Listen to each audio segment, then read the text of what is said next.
Hey guys, welcome to the next video for the Avena knit along. I am so excited, also so in love. So I am done with the 10 inches of my body, and I am now at the point where I'm going to try it on to make sure that's long enough for me. I still have 2 inches of ribbing that I need to do at the bottom, but I want to try it on, and then I'm going to finish my ribbing, and then I'm going to show you how to do the decrease bind off. Now, before we do that, I want to show you how amazing the short rows have worked here. So this is the front of my sweater, and you can see here how just those few short rows that we did raised the back of the neck so that we've got a nice scoop in front, but we don't have a scoop in the back. But we do have it raised like this so that it covers a little more for the curve of our back, and it doesn't give us a weird scoop at the back of the neck. It's just fantastic. Okay, so what I have also done is, here is the bottom, okay? I have gotten a cable that is much longer than I need. And I've put 2 stoppers on the end of this. This is going to allow me to slip it on so I can verify the length. So I'm going to slip it on and I'll be right back. Ta-da! My favorite. I'm so excited. I'm loving this. Now, the key is that I have a big, long piece of waste yarn going through my sleeve that allows me to just let it hang there, and I can easily stretch out the sleeve to get it on. Now, the whole point of this exercise is so that I can make sure that the length is good enough. So I'm going to stand up. Now, we're supposed to knit 10 inches from the armpit down to the hem, and I am at 10 inches. And normally, for some reason, I always wear a little tank top underneath my knits, and so usually there's a little bit of it showing. So I can tell here that this is a perfect length for me because I can add 2 inches of ribbing here, and it's going to be exactly the right length. So I am ready to go.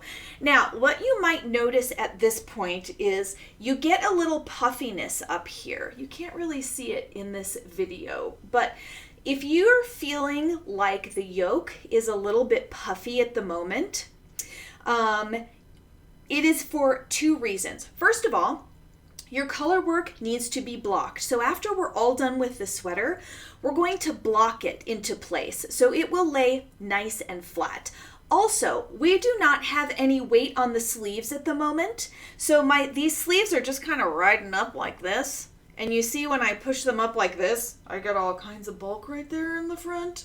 So after we have the sleeves on, and also after the bottom is finished, we'll have some nice weight to it that'll help it drape nice and flat. And the sleeves will also add weight. So, okay, now I'm going to go off and I'm going to do my ribbing. And there is such a lovely detail that Jen does in the hem of this sweater that I love so much. After you're done with your 2 inches of ribbing, you're going to knit 1 round even before you bind off. Oh, I just love that. It gives the edge such a nice finish. So I'm going to go ahead and do my 2 inches of ribbing. I'm going to do my 1 knit 1 round, 1 full knit round, and then I will see you right back here so that we can do the decrease bind off. All right, I am getting to the very last 3 stitches of my knitted round, which is the last thing I have to do before bind off. So I don't need the stitch marker anymore. I'm going to set it aside. And I'm going to show you how to do the decrease bind off. It's one of my most favorites. It's not a stretchy bind off. Sometimes stretchy bind offs, while they're great, they can have kind of like a lettucey edge effect. It's not like a nice firm edge. And this one is. However, it is just a touch springier than the traditional bind off, which is why I love it so much. The first step is to knit the first stitch. So I'm going to knit it. And then I'm going to pass it back over to the left needle. Now, from here on out, we're going to develop a little bit of a pattern here. I'm going to take my right needle and I'm going to put it through the next 2 stitches through the back loops. Okay, so almost like as if I was going to purl, which would be this, that's a purl 2 together. But I'm going to go to the back like this. Then I'm going to take my live yarn and I'm going to knit those 2 stitches together through the back loops. Now, I have a very small needle here, so I would like my bind off to be nice and loose. So I'm just going to make sure that all of these loops are just a little larger. If you are having a difficult time keeping your decrease bind off from being too tight, before you do this, go up a needle size. It'll help quite a bit. Now that I have this stitch done, I am going to pass it back over to this needle here. Then I'm going to repeat. I'm going to take this needle and I'm going to go through 2 loops, the next 2 stitches in the back of the loops, and then I'm going to knit them together, and I'm going to make sure this is a nice large loop before I pass it back. And then I'm going to go through these 2 here and knit those 2 together through the back loops, making sure this is nice and loose. Pass it through the back loops, knit these 2 together, make sure this is nice and loose, pass it through the back loops of the next 2, knit them together, make sure this is nice and loose, pass it. We'll do one more time. And then we'll pass it, and you can see what's happening here. I'm getting this beautiful braided edge. It almost looks like it's crocheted, and even though it is a firm edge, it's still just a teeny bit stretchy. It's not quite as firm as the other one. So if you are perfect with your tension, this will be such a beautiful, beautiful edge. So just go nice and slow and make sure each time you draw up a loop after you knit those 2 together through the back loops, make sure that loop is nice and loose, and the whole finished product of your bind off will be absolutely perfect. So I'm going to keep going and finish this, and then I'll show you how to join this very last stitch that we'll get to over here with where we started.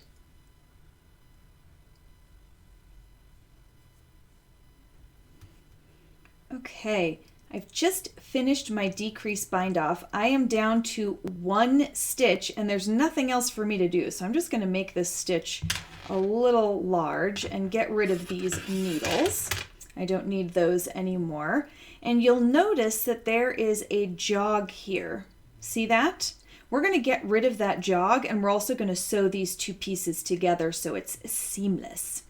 So I'm going to find the end of my yarn here. I'm going to give myself a little sewing room, and then I am going to cut the yarn just like that. And then what I'm going to do is grab a darning needle, and I'm going to thread this into my darning needle.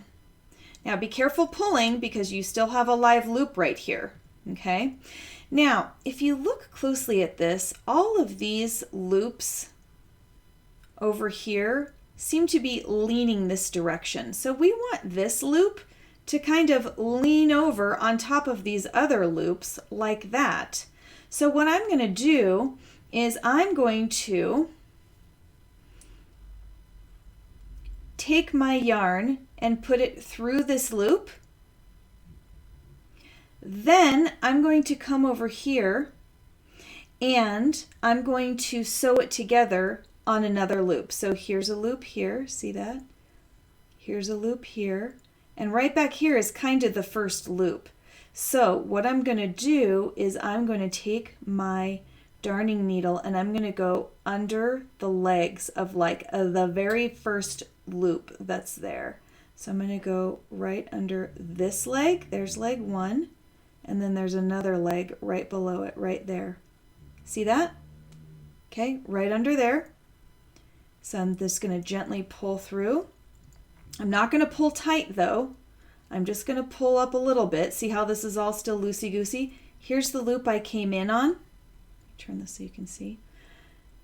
I came in this way through that loop. I wish this would lay flat a little. You can see a little better. Okay, so I came in this way through this loop. Then I went through these 2 legs, and now I want to go out the same way that I came in that loop. Just like that, okay? So now what I'm going to do is I'm just going to gently start pulling. And I'm also going to pull this original thread, which is going to make this loop a little bit smaller. It was really big so that we could put the needle through it, but I'm going to pull it a little bit so it disappears a little. And then I'm going to pull this one. And then just like that, ta-da, it's closed off. So now what I'm going to do is I'm going to just use this. I'm going to go right through the front of another one of these so that I can pull that thread forward. Look at that. Done. So that's it for this video. Done with the body. It's in the books. On to the sleeves.